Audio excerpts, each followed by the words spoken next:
Dodge this. This is Sparta! I have an army. We have a Hulk. Say hello to my new friend! Say what again? I want to make him an offer, Captain. Voice is strong. You following me?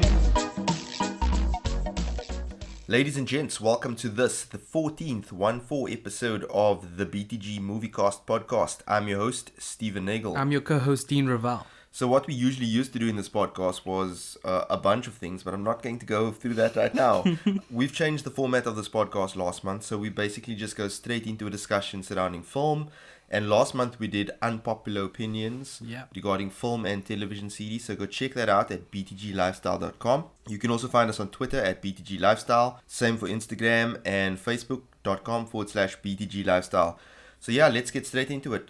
Dean, what are we discussing today? Okay, so today we're going to be discussing movies that ultimately killed their franchises. So we know that a lot of trilogies and movie franchises as a whole, they might have a film that towards the end of it kind of ruined the entire thing, or just kind of didn't wrap it up in the way that we would have liked to, maybe even actually ruined any hopes of there being further movies. So we're going to look at a few of those. Some of them will be some classics that kind of got ruined by their latest installment. Some of them are actually comic book movies. So there's going to be a little bit of a mix and match, but yeah, we're just going to hop right in and see what the kind of common denominator is, if there is any. Cool. So first on the list, we've got Spider-Man 3. Spider-Man 3. Okay. So we mentioned this briefly in our unpopular opinions one, but Spider-Man 3 ultimately killed the initial trilogy of the Spider-Man trilogy, essentially, that Sam Raimi created in the early 2000s with Tobey Maguire. It was a film that I hyped up so much in the lead up to the film,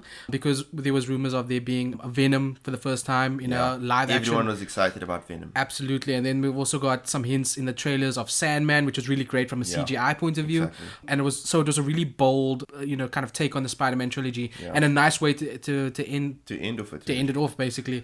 But and it's funny because there was even some talks of there being more Spider-Man films after that, but it all depended on how this did. And to be blunt, it did not do as well as what it should have done. A lot of people said that it felt too rushed, it felt too crowded, like ridiculous things like Tobey Maguire doing a Saturday Night Fever down the road. Those kind of things were just in there, and they kind of, it was very comical in a sense. They also felt that Venom, the actor who plays him, Topher Grace, they said that he wasn't the right kind of fit for an Eddie Brock Venom character. So ultimately, that was a film that, for Spider-Man trilogy, the high hopes that it had, it kind of pretty much brought it like to a bit of a standstill, because that's where it ended. Exactly. Sam Raimi didn't make any more Spider-Man films. Tobey Maguire was no longer Spider-Man, and it forced a reboot, which is never a good thing for a film and for a franchise. It was sad because, I am an advocate for Tobey Maguire's Spider-Man. I thoroughly enjoyed the first two movies, and I've actually just bought them on Blu-ray and rewatched them, and they hold up. They're quite good. But will you be buying the third one? That's the question on everyone's mind. It's actually in my cart. So as soon as I bring through a bigger order, I'll probably throw it in there as a basket filler. Yeah. So we'll see though. We'll see. Maybe I'll just buy it to have the trilogy. Yeah. But yeah, this was a disappointment. I'd also hyped it up. The initial Spider-Man movie had a massive impact on me, and I mentioned this in our previous podcast, so you can check that out. That being said, when I saw that the third one was coming out and it was going to feature Venom, I was like, holy crap, this is Nemesis level shit, you know. Really looking forward to that. Went to watch it with a few of my buddies from high school at the time, and I was just underwhelmed walking out of there. It was sad. It was heartbreaking that it was that it didn't live up to that. Absolutely. But yeah, it's one of those films that I've kind of shut out of my mind, tried to forget. But yeah, that's Spider-Man. So moving on to our next one. Spider-Man. Yeah, this one is Amazing Spider-Man 2. And basically, this was the reboot that we had alluded to earlier. Yeah. This time, Andrew Garfield was taking the web slinger kind of mantle. Yeah. And then also Mark Webb was taking on from a director's point of view. There was also big plans for this. There was plans of not only a trilogy but spin-offs. They were talking about the Sinister Six. So there was a lot of plans kind of laid out for this. And it all depended on how well Amazing Spider-Man 2 was going to do. After Amazing Spider-Man 1, they initially just hit you with a date for a sequel. Yeah. So there was like a lot of big hype surrounding this, and Amazing Spider-Man 2, for pretty much exact same reasons as as the Spider-Man 3, it was hyped up to the sense of like unbelievable standards, and it was too cramped. The villains fell a bit flat. A lot of people thought Jamie Foxx wasn't the best. Electro. They felt like Paul Giamatti was like the weirdest Rhino ever, and like it had a lot of ambition. It had a lot of bold moves, like Gwen Stacy passing away. Spoilers, I'm sorry about that, but essentially she dies in the comic book. So. Yeah, she dies in the comic book, so that's also another thing. But like, I mean, here's the thing: you're bringing in big villains. Yeah. You're bringing in a pivotal moment in Spider-Man's life, the death of Gwen Stacy. In theory, this should be amazing, and it just didn't work. Unfortunately not. So that's another film that pretty much killed that franchise. So yeah, clearly Spidey's not having the best luck, but hopefully Tom Holland will and his crew will actually do something a little bit better. Yeah, time to see how that turns out. Yeah. So the next franchise that ultimately was killed by the third installment was the Godfather trilogy. Oh my God. All right. So for people who don't know, we love Godfather Part 1 and 2. Like unbelievably, like it's actually almost equal for me. Like I there was a certain point where I thought Godfather Part 2 was better. Then I rewatched Godfather Part 1, and I was like, oh, but I love them both, dude. So like equally. Paul, the guy we worked with on Breathe Easy, he's been posting these lists of like people's top films and like versus retweet to see which one wins. Yeah. And I was actually reading the one list, and on top of the list was The Godfather Part 2, and I was like, wait a sec. Yeah. And then I thought about it, and I was like, yes, actually, The Godfather Part 2 is that good that it could be someone's best film, and that's something that's very rare, like, to see that. But yeah, like, then we had The Godfather Part 3. Yeah. So basically, just to put this into perspective, Godfather Part 1 and Part 2 are listed in the top 10 of IMDb's top 250. Yes. Now, not to say that IMDb's top 250 is the be all and end all of kind of ratings of movies, although it's pretty close because it judges based on critics and user reviews. Exactly. But to be fair, if you have that 2 films in your top 10 and then the third one is nowhere close, that tells you a lot about the third installment. Exactly. And unfortunately, when people talk about The Godfather, they talk about the trilogy. And the one thing they will always talk about is how the third one lacked in every capacity compared to the first 2. So it's one of those things where, unfortunately, yes, Al Pacino was in there, but he was, he wasn't as the kind of up and coming force that he was in the first one. And he wasn't the like firm kind of fixture in the second one, and also with Robert De Niro playing the younger version in the second one, that was fantastic. The younger Marlon Brando, Don Vito. So the third one featured Andy Garcia, who was coming up as Sonny Corleone's son. The thing is, you're supposed, like, the way I see this, he was supposed to be set in as the Godfather.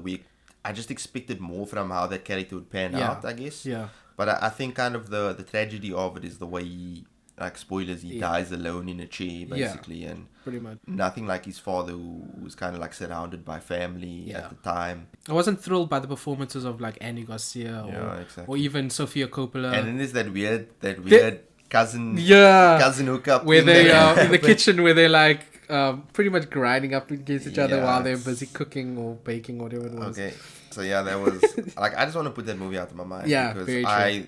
Like, The Godfather 1 and 2 has had a massive impact on me in terms of my love for films. So, absolutely. So that's definitely another one.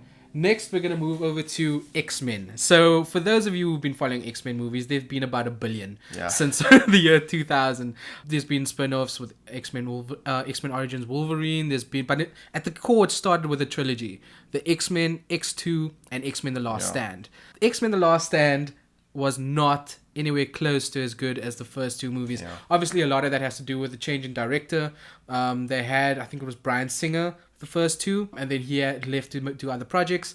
So ultimately, it was taken over by someone else who wasn't involved in the first 2. So there was a bit of a disjointedness there. Exactly. A lot of people said that the whole kind of take on the Dark Phoenix saga felt kind of out of place, and they didn't. And also, do enough with I think they tried to like adapt it too much from comic book style, because comic book style, kind of like you lay something out and then it builds up to something bigger. Yeah. But it just felt like it dragged out in the film. Absolutely. And then like those massive set pieces were just like poorly done. The CG was terrible for an X-Men film. It was horrible. Yeah. Like for the time that it came out, and that, I mean, they had done better CG in X2. Yeah. So yeah, there was that as well. Definitely. So yeah, and then speaking of which, a lot of people didn't enjoy X-Men Apocalypse. Yeah, which was also the third installment of the reboot X-Men. Well, not really a reboot, but the earlier prequel like timelines are messed up. But anyway, so basically when X-Men came out again, it was First Class, Days of Future Past, and then X-Men Apocalypse.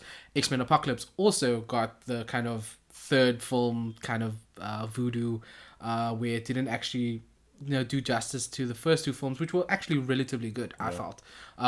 So that was a kind of it's almost a jinx really when it comes to the X-Men films. Although Logan actually kind of dispelled that with his. Although, okay, to be honest with you, the first Wolverine film, X-Men Origins, was not great. The second one was also very like I think like the Logan films, like the Wolverine films on their own, is like for another discussion altogether. But they've been very divisive. Personally, I've not been a massive fan of any of them so far, even though some of them were praised. But yeah, like that's completely other discussion altogether. But speaking of X-Men Apocalypse, there's an interesting line that gets spoken by Jean Grey, Sophie Turner's version of Jean Grey in the when they go to the movies. And obviously it's set in the 80s and they look at a poster and they say the worst. She says the worst. The third one's always the worst. And she's talking about the Star Wars film that's then playing at that time. Return of the Jedi. Yeah, exactly. Return of the Jedi. Yeah. So that's our next film that we're mentioning. This film was it was okay. Yeah. I think it also took the kind of Godfather thing where A New Hope and, I mean, we know Empire Strikes Back is probably my favorite. I think it is actually. It is objectively the best Star Wars correct, film. Yeah. So you can't follow that with like something that's even a little bit less. Yeah, exactly. Yeah, it will always be seen as mediocre. The Return of the Jedi was okay. It was decent, but it was very much a pew pew shoot and adventure type film. Exactly. Whereas it didn't kind of have that broad I don't know, almost Shakespearean kind of appeal that Empire had. True. So I mean, like, very disappointing at the end of the day, but not terrible, I guess. No, definitely. But what is terrible in the Star Wars universe are the prequels. For sure, 100%. I mean, you can talk about how it features a whole lot of politics and intergalactic trade law and how Jar Jar Binks was a thing. Or you could talk about like these things are like as part of Star Wars lore. You know what I mean? So it's all there if you read the extended universe, the comic books, the books, etc. Those things are there, but when you're talking about film, like I mean, like there needs to be that balance of good storytelling and exposition. Yes. And I feel like there was a massive focus on exposition and also kind of rewriting, explaining how the Force works and all that shit. So I mean, it's just kind of like this disappointment, and the fact that entire trilogy was helmed by George Lucas was a massive disappointment to fans around the world. Their hearts were broken. Yeah. Like, let's just face it, the CG in that freaking trilogy is appalling. Yeah. The technology wasn't ready for it. Yeah. But you could say that, but then you look at like what James Cameron was doing at the time and before then, and you're like, but wait a sec, if James Cameron's doing this, what the fuck are you guys doing? Exactly, yeah. But yeah, that's Star Wars. For sure. So we're taking a kind of trip back to our kind of comic book side of things, and we're looking at Tim Burton's take on Batman. He did Batman and Batman Returns, fantastic. He was supposed to do a third one, but then in stepped Joel Schumacher for Batman Forever. And okay, I have to be very blunt here, like, Batman Forever for me wasn't a terrible film. It should have been actually one of my unpopular opinions because everyone else kind of thought it was terrible. Yeah. But it's mostly because it paved the way for Batman and Robin, which was also done by Joel Schumacher and ultimately killed that franchise. So Batman Forever, which for me, I don't know if it's because I like the Riddler. I don't know if it's because I like Jim Carrey. I like the fact that they joined those two forces. Yeah. I don't know if it's because they brought in Chris O'Donnell as Robin, which I think was really cool and something that was alluded to. Yeah. But the fact that they changed to so Harvey Dent, Two-Face from Billy D. Williams to Tommy Lee Jones. I don't dislike Tommy Lee Jones. I just felt like his take was very cartoonish as opposed to some of the other variations that we've seen. Obviously, you talk about cartoonish, you have to bring in Jim Carrey, but like it was such a huge diversion from the initial two Tim Burton films, and a lot of people felt it was super disjointed. Obviously, they changed Batman's as well. So ultimately what was supposed to be one franchise ultimately became two different franchises. And with Batman and Robin, everyone knows. And I did a post about the top worst comic book films, which you can check out on btglifestyle.com. Batman and Robin was number 1. So Spoilers. Yeah, spoilers. So I absolutely dislike Batman and Robin, and Batman Forever, unfortunately, was the first nail in that coffin. Yeah. So, yeah. I think you've just totally nailed it, and I got nothing to add to that because you freaking summed that shit Perfect. up, man. Well, then we'll get your thoughts on the last one on the agenda, which happens to be The Hobbit. Okay, so The Hobbit shouldn't exist. Cool. Thanks, guys. Tune in next week. Okay, The Hobbit shouldn't exist as a trilogy. No, definitely. As a trilogy, those are the key words. Yeah. For you to actually mention there, because people don't understand The Hobbit as a prequel book was thinner, shorter than all the others, and it got made into a trilogy. Yeah, exactly. Like, it was one book, one tiny little book that got stretched out into this trilogy. And you know what? I'm not gonna lie, I enjoyed the build-up and the threat that Smaug had, and what have you. If you consider that kind of like a side story based on on what the actual threat is, then what we're looking at is 2 films that builds up to fuck all, and then a third film that's about something completely different. Yeah. And that's the problem with it being a trilogy. Correct. So I feel like none of the films were terrible. No. Except for the 60 FPS thing, which just made it look like a cheap BBC documentary. Oh my goodness. I felt like I was there, and I was like, why was I there? It's uncanny. It just looks weird. Yeah. It looks like those reenactments from BBC documentaries. It really does. That's what it looks like. So yeah, I mean, in terms of if someone out there did a cut of all of that into like a shorter film, I'd totally watch that and I'd probably love it. Yeah, exactly. So yeah, that's my take on The Hobbit. I think they should just take a seat. Yeah, absolutely. Peter Jackson is an amazing filmmaker, and the technology he brings is stunning. I love the Lord of the Rings trilogy, but yeah, The Hobbit was not good. Yeah, people just need to calm down with their like expanding, and just it seems almost money grabbing. Yeah, it really does, guys. If you're taking a trilogy and then 3 books, and then you turn the third book into 2 movies, like that's not a good thing. That's also something that people do all the time. They do it all the time. They did it with the Hunger Games. They did it with Harry Potter, Divergent. Well, they won it with Divergent, but they fucked up. They messed up that whole thing. We didn't even mention those exactly, which told you pretty much everything you need to know. I think like a lot of these kind of dystopian youth fantasies are doing that because it's kind of like the go-to, and it's pure cash grabs. Yeah, it is. Like screw the artistic value. Yeah. But anyways, we could go on about that forever. I think the lesson here is that don't make a cuck trilogy. Pretty much. I think it's more about consistency than anything else. I think one theme that came across quite obviously in these films is that, you know, if you're changing someone like a director or the main lead, or if you're turning source material that you followed really good, or really loyal, if you follow source material very loyally and then you turn it into something that's just like very crowded and very like kind of frame for frame, because sometimes that doesn't actually translate really well. I mean, think of Watchmen. Exactly. Watchmen is actually a really beautiful film, and it takes frame for frame from visually the comic book. Stunning. Absolutely, but it just didn't translate as well as people would have liked. So, you know, there's a lot of different factors that come to ultimately killing a franchise, and we've touched on a few today. Let us know what films killed franchises for you, ones that you've pretty much been invested in, and so please do that. Cool, guys. Thanks a lot for joining us for this episode of the BTG MovieCast Podcast. We'll catch you in next month's episode. In the meantime, you can find us at btglifestyle.com. We've got a new look on the site, so check that out and let us know what you think. You can also find us on Twitter at BTGLifestyle, on Instagram at BTGLifestyle, and on Facebook at facebook.com/BTGLifestyle.